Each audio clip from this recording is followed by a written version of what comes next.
ಬಳ್ಳಾರಿಯಲ್ಲಿ 30 ವರ್ಷದ ಯುವಕನಿಗೆ ಹೃದಯಾಘಾತ ಆಗಿರೋದ್ರ ಡೀಟೇಲ್ಸ್ ಲಭ್ಯ ಆಗ್ತಾ ಇದೆ. ಕಂಪ್ಲಿಯ ಸಾಣಾಪುರದ ಗವಿಸಿದ್ದ ಅಂತ ಇವರಿಗೆ 30 ವರ್ಷ ವಯಸ್ಸು ಸಾವನ್ನಪ್ಪಿದ್ದಾರೆ ಹೃದಯಾಘಾತದ ಕಾರಣಕ್ಕೆ ಅನ್ನೋದ್ರ ಮಾಹಿತಿ ಸಿಗ್ತಾ ಇದೆ. ಕಳೆದ 5 ದಿನದ ಹಿಂದೆ ಗವಿಸಿದ್ದಪ್ಪ ಅವರಿಗೆ ಹೃದಯಾಘಾತ ಆಗಿತ್ತಂತೆ. ಹೃದಯಾಘಾತದಿಂದ ಕೋಮಾದ ಸ್ಟೇಜಿಗೆ ಹೋಗಿದ್ರಂತೆ ಗವಿಸಿದ್ದಪ್ಪ, ಬಟ್ ಕಾನ್ಷಿಯಸ್ನೆಸ್ ಬಂದಿಲ್ಲ. ಚಿಕಿತ್ಸೆ ಫಲಕಾರಿಯಾಗದೆ ಇಂದು ಯುವಕ ಮೃತಪಟ್ಟಿರೋದ್ರ ಬಗ್ಗೆ ವೈದ್ಯರು ಡಿಕ್ಲೇರ್ ಮಾಡಿದ್ದಾರೆ.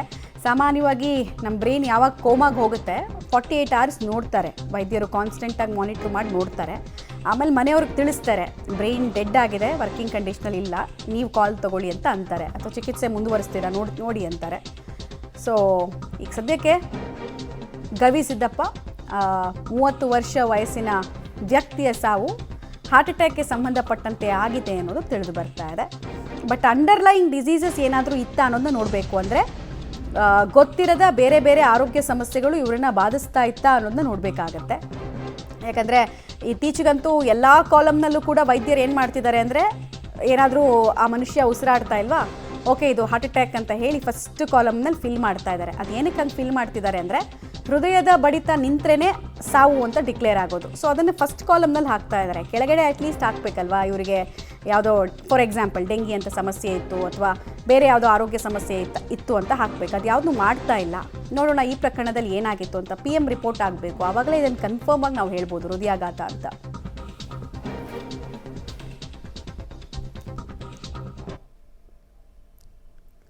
ಹೃದಯಾಘಾತಕ್ಕೆ ಮೈಸೂರಿನಲ್ಲೂ ಅಷ್ಟೇ ಒಂದು ಸಾವಾಗಿರೋದ್ರ ಡೀಟೇಲ್ಸ್ ಲಭ್ಯ ಆಗ್ತಾ ಇದೆ ನಮಗೆ. ಹಾರ್ಟ್ ಅಟ್ಯಾಕ್ನಿಂದ ದರ್ಶನ್ ಚೌಧರಿ ಅಂತ 28 ವರ್ಷ ವಯಸ್ಸಿನ ಯುವಕನ ಸಾವು ಕೂಡ ಆಗಿದೆ. ಮೈಸೂರಿನ ಚಾಮರಾಜ ಮೊಹಲ್ಲಾದ ನಿವಾಸಿ ದರ್ಶನ್ ದೇವರಾಜ ಮೊಹಲ್ಲಾದಲ್ಲಿ ಅಂಗಡಿ ಮಾಲೀಕನಾಗಿರ್ತಾರೆ ದರ್ಶನ್. ಬಟ್ ತುಂಬ ಚಿಕ್ಕ ವಯಸ್ಸಿನಲ್ಲೇ ಎಳೆ ಹೃದಯ ಬಡಿಯೋದನ್ನು ನಿಲ್ಲಿಸಿದೆ.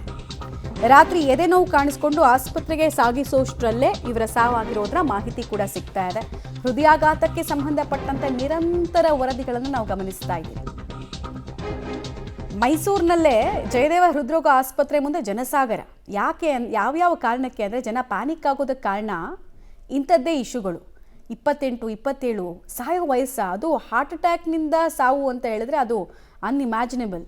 ಚಿಕ್ಕ ವಯಸ್ಸಿನವರು, ಪುಟ್ಟ ಮಕ್ಕಳು ಸಾಯ್ತಾ ಇರೋದು ಎಲ್ಲವೂ ಕೂಡ ತುಂಬ ಸೀರಿಯಸ್ ಆಗಿ ನೋಡಬೇಕಾದ ವಿಚಾರ. ಹಾಗಂತ ಎಲ್ಲ ಹೃದಯದ ನೋವು ಕೂಡ ಅಥವಾ ಎದೆ ನೋವು ಕೂಡ ಹಾರ್ಟ್ ಅಟ್ಯಾಕ್ ಅಲ್ಲ. ಜಾಗ್ರತೆ ಇರಲಿ, ನಿರ್ಲಕ್ಷ್ಯ ಬೇಡ. ಸಿಂಪ್ಟಮ್ಸ್ ಇದ್ದರೆ ದಯವಿಟ್ಟು ಆಸ್ಪತ್ರೆಗೆ ಹೋಗಿ, ಸುಮ್ಮನೆ ಪ್ಯಾನಿಕ್ ಆಗಿ ಹೋಗ್ಬಿಡಿ ಅಷ್ಟೆ.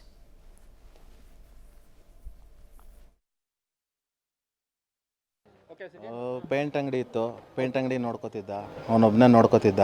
ಹಾರ್ಡ್ ವರ್ಕರ್, ಶ್ರಮಜೀವಿ. ಆ ಥರ ಎಲ್ಲ ಇನ್ಯಾಕ್ಟಿವ್ ಎಲ್ಲ ಏನಿಲ್ಲ, ಆರಾಮಾಗಿದ್ದ. ಸಿಮ್ಟಮ್ಸ್ ಥರ ಏನೂ ಇಲ್ಲ. ನಿನ್ನೆ ಏನೋ ಸ್ವಲ್ಪ ಸುಸ್ತು ಅಂತ ಹೇಳ್ತಿದ್ದ, ನಾರ್ಮಲ್ ಸುಸ್ತು ಅಂತ ಅಂದ್ಬಿಟ್ಟು ಸುಮ್ಮನಾದ. ಮನೆಗೆ ಹೋಗಿ 11:11:30 ಫೋನ್ ಮಾಡಿದ್ರು, ಈ ಥರ ಸುಸ್ತಾಗಿ ತಲೆ ಸುತ್ತೋ ಥರ ಆಗ್ತಿದೆ, ಬೇಗ ಬನ್ನಿ ಅಂತ. ಆಮೇಲೆ ಬರೋ ಅಷ್ಟರಲ್ಲೇ ಸ್ವಲ್ಪ ವೀಕ್ ಆದಂಗೆ ಇತ್ತು. ಆಮೇಲೆ ಹಾಸ್ಪಿಟ್ಲಿಗೆ ಕರ್ಕೊಂಡೋದಾಗ ಇಲ್ಲ ಸರ್, ಜೀವ ಇಲ್ಲ ಅಂತ ಅಂದ್ಬಿಟ್ಟು ಆಮೇಲೆ ವಾಪಸ್ ಕರ್ಕೊಂಡು ಬಂದ್ವಿ. ಮದುವೆ ಇಲ್ಲ ಸರ್, ಇನ್ನೂ ಇಲ್ಲ. ಸಂಜೆ ಆಗಿದೆ ಸರ್. ಏನಿಲ್ಲ ಸರ್, ಸುಮ್ಮನೆ ಸ್ವಲ್ಪ ಸುಸ್ತು ಅಷ್ಟೇ, ಅದು ಬಿಟ್ಟರೆ ಬೇರೆ ಇನ್ನೇನು ಇಲ್ಲ. ನಾರ್ಮಲ್ ಅಂಗಡಿ ಎಲ್ಲ ಮುಗಿಸ್ಕೊಂಡೆ ಅಂಗಡಿಯಲ್ಲಿ ಇದ್ದ ಅವನು. ಅಂಗಡಿ ಕ್ಲೋಸ್ ಇಲ್ಲ, ನಂಗೆ ಚೈಲ್ಡ್ಹುಡ್ ಫ್ರೆಂಡ್ ಸರ್, 2ನೇ ಕ್ಲಾಸಿಂದನೂ ಫ್ರೆಂಡು ನಾವು. ಏನಿಲ್ಲ, ಅವನು ಹೆರಿಡಿಟಿ ಎಲ್ಲ ದಪ್ಪ ಇದ್ರು ಮನೇಲಿ, ಅಷ್ಟು ಬಿಟ್ರೆ ಏನಿಲ್ಲ, ಆರಾಮಾಗಿ ಓಡಾಡ್ಕೊಂಡು ಅವನದೇ ಆದ ಕೆಲಸ ಮಾಡ್ಕೊಂಡಿದ್ದ. ಅವ್ರ ತಂದೆ ಅಂಗಡಿನೇ ನೋಡ್ಕೊಂಡು ಕಂಟಿನ್ಯೂ ಮಾಡ್ಕೊಂಡು, ಚಿಕ್ಕ ಅಂಗಡಿ ಇತ್ತು ಸರ್ ಅವ್ರದ್ದು. ಭಾಳ ಕಷ್ಟಪಟ್ಟು ಬಂದವರು, ಒಬ್ಬನೇ ಮಗ. ಅವ್ರ ತಂದೆ ಈಗ 4 ವರ್ಷದಲ್ಲಿ ಕೋವಿಡ್ ಟೈಮಲ್ಲಿ ಅವರು ಕೋವಿಡ್ ಬಿಫೋರ್ ಎಕ್ಸ್ಪೈರ್ ಆದರು. ಬಟ್ ಇವನು ಅವ್ರ ಅಮ್ಮಂಗೆ ಪಾಪ ನೋಡಿಕೊಂಡು ಆರಾಮಾಗಿ ಓಡಾಡ್ಕೊಂಡು ಎಲ್ಲೂ